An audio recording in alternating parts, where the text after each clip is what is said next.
Hi guys, আজকে দুইটা ব্যায়াম দেখাবো আপনাদের। প্রথমে হলো পায়ের স্কোয়াট দেখাবো। তো স্কোয়াট করার প্রথম কারণ হলো আমার পাগুলো অনেক চিকন চিকন হয়ে গেছে, আগের থেকে তো অনেক পুরা বাদ হয়ে গেছে, সেজন্য স্কোয়াট করতেছি। কয়েকটা স্কোয়াট করি প্রথমে। স্কোয়াট করতে কিন্তু গাইস অনেক অনেক অনেক কষ্ট। যারা স্কোয়াট করে তারাই বুঝে একমাত্র। প্রথম প্রথম একটু কষ্ট লাগবে, কিন্তু পরে ঠিক হয়ে যাবে।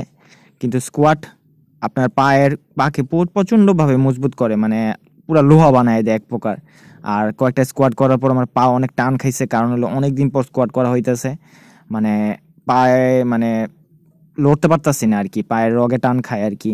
স্বাভাবিক, কারণ অনেকদিন ব্যায়াম না করার কারণে পায়ের এই অবস্থা হয়ে গেছে। তো আমি একটু আবার স্কোয়াট করা শুরু করতেছি। স্কোয়াট করার কারণে মনে করেন পাগুলো ছাড়বে, আর আস্তে আস্তে সব ঠিকই হয়ে যাবে। তো স্কোয়াট করার পদ্ধতিটা তো আপনি দেখতেই পারতেছেন আপনারা, যে স্কোয়াটে আমাদের পায়ের পেশিগুলো অনেক বেশি মজবুত হয়। এরপরে আমি বেঞ্চ প্রেস করতে চাইতেছি।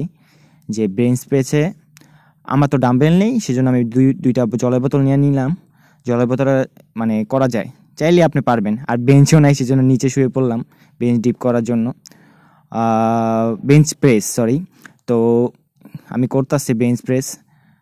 কষ্ট আছে অনেক, বোতলগুলো আলগাইতে আমার অনেক কষ্ট হইতেছে, কারণ হলো শরীরে যে শক্তিটা ছিল সেই শক্তিটা আমি অবভিয়াসলি হারাইছি, কারণ অনেকদিন ব্যায়াম না করার কারণে বোতলগুলো আলগাইতে আমার অনেক কষ্ট হইতেছে।